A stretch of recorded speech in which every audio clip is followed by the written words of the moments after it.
So welcome guys. आज के इस वीडियो में हम डिस्कस करने जा रहे हैं यूएससीएमए का एक बहुत अच्छा प्रोफाइल होता है हेज अकाउंटिंग। देखिए यूएससीएमए के जब स्टूडेंट्स ज्वाइन करने की सोचते हैं तो वो सबसे पहला क्वेश्चन ये होता है, सर एरिया ऑफ वर्क क्या होगा। जैसे मैंने कई बार अपने वीडियो में बताया है, एफपीएनए की प्रोफाइल होती है, परफॉर्मेंस मैनेजमेंट की होती है, और एक one of the major profile होती है हेज अकाउंटिंग, जो कि काफी डिमांड में है। सो आज के इस वीडियो में हम पूरा डिस्कस करेंगे कि सर हेज अकाउंटिंग के रूप में आप आपका करियर आफ्टर यूएससीएमए कैसे स्टेब्लिश कर सकते हैं। तो बहुत सारे लोगों को सबसे पहले यही नहीं पता कि सर हेज क्या मतलब होता है। हेज का मतलब होता है मैनेजिंग ऑफ रिस्क। जैसे सोचिए, एक छोटा सा एग्जांपल हम देते हैं। आपने कोई फॉरेन करेंसी में गुड सेल किया है, तो अब आपको यूएस डॉलर मिलने वाले हैं। तो कहीं ना कहीं आपको मार्केट फ्लक्चुएशन का डर है कि यूएस डॉलर आपको मिलने वाले हैं, और अगर यूएस करेंसी कहीं वीक हो गई तो जो आपको कन्वर्ट करके पैसे मिलेंगे वो कहीं कम ना मिले। तो इसके लिए पहले से ही प्लानिंग की जाती है, हेजिंग की जाती है। और यहां पर काफी अच्छा रोल होता है। अगर आप एक हेज अकाउंटिंग वाली प्रोफाइल में, हेज प्रोफाइल में अपने आप को स्टैब्लिश कर लेते हैं तो काफी अच्छा पैकेज आपका हो सकता है। तो हेज अकाउंटेंट एक बहुत अच्छी प्रोफाइल। सर इस प्रोफाइल में जॉब करने के लिए हमें नॉलेज क्या क्या होना चाहिए। देखिए, सबसे पहले नॉलेज तो आपके पास टेक्निकली साउंड होना पड़ेगा। आपके पास एक क्रेडेंशियल होना चाहिए जिसमें आप हेज अकाउंटिंग को पढ़ते हैं। और आपको, आपके नॉलेज के लिए बता दूं, यूएससीएमए पार्ट 2 में आप डेरिवेटिव्स पढ़ते हैं, इंटरनेशनल ट्रेड पढ़ते हैं, फॉरेन एक्सचेंज पढ़ते हैं। तो यही वो एरिया होता है जिसका अगर आपके पास इन डेप्थ नॉलेज होता है तो आपको हेज अकाउंटेंट के रूप में काफी अच्छी प्रोफाइल मिलती है। तो जैसे यहां पर हमने मेंशन किया, हेज इंस्ट्रूमेंट का आपको नॉलेज होना चाहिए। जैसे डेरिवेटिव्स हैं, फ्यूचर है, ऑप्शन है, फॉरवर्ड कॉन्ट्रैक्ट्स हैं, उसके बारे में नॉलेज होना चाहिए। उसके लिए क्या क्या डॉक्यूमेंटेशन लगते हैं, इफेक्टिव फेयर वैल्यू हेज का कॉन्सेप्ट होता है।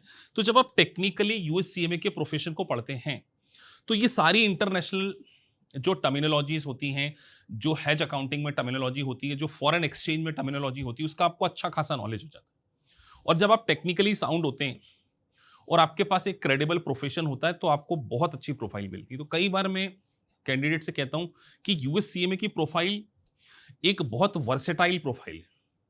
कई बार आपको केवल यूएससीएमए के नाम से नहीं देखने को मिलेगा। आप आज इस वीडियो को देखने के बाद हेज अकाउंटिंग की प्रोफाइल की जॉब सर्च करके देखिए, गूगल पे आपको आइडिया लग जाएगा। सो आपका अगला क्वेश्चन होता होगा कि सर इसकी कंपनीज कौन कौन हायर करती है। तो यहां पर मेंशन है, जैसे जेपी मॉर्गन है, गोल्डमैन स्कैच है, बैंक्स हैं, मॉर्गन स्टैनली है, बार्कलेज हैं।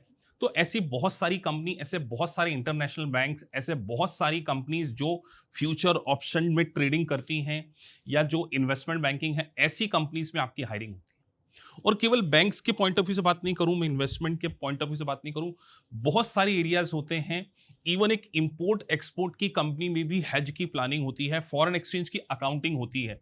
तो अगर हम इंडस्ट्री के पॉइंट ऑफ व्यू से बात करें, ऑयल एंड गैस है, एयरलाइंस एजेंसीज हैं, मैन्युफैक्चरिंग जो एक्सपोर्टर्स हैं, उस कंपनीज में भी, जैसे मान के चलिए अगर कोई कंपनी एक्सपोर्ट कर रही है, यानी उसके पास फॉरेन करेंसी रिसीव होने वाली है, या इंपोर्ट कर रही है तो उसको फॉरेन करेंसी में पेमेंट करना पड़ेगा, तो इसकी प्लानिंग के लिए भी हेज अकाउंटिंग एक बहुत अच्छी प्रोफाइल होती है। तो अगर आपके पास इन डेप्थ नॉलेज होगा तो आपको काफी अच्छे पैकेजेस मिलेंगे। और ये फील्ड जो है ना, एक कोर अकाउंटिंग से हटके है। मतलब यहां पर एनालिटिक्स ज्यादा है, आपको मार्केट रिसर्च करना पड़ेगा, आपको प्लानिंग करनी पड़ेगी, आपको उस इंडस्ट्री का बहुत अच्छा नॉलेज होना चाहिए।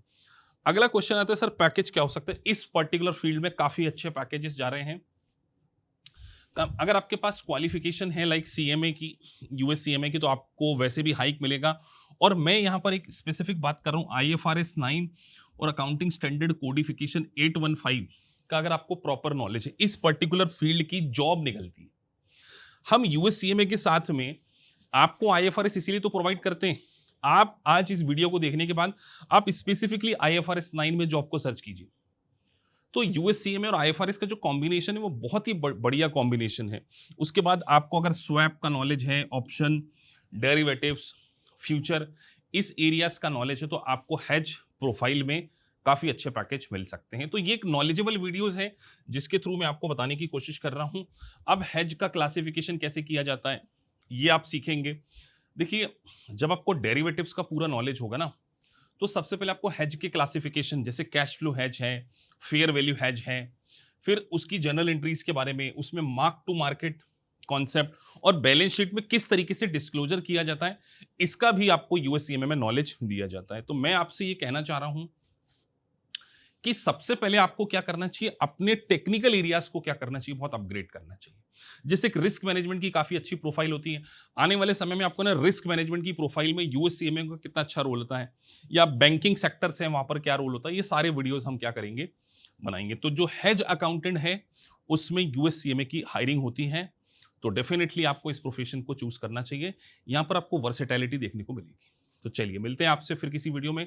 Thank you for watching this video. अगर आपको वीडियो अच्छा लगा है so please like and subscribe the channel.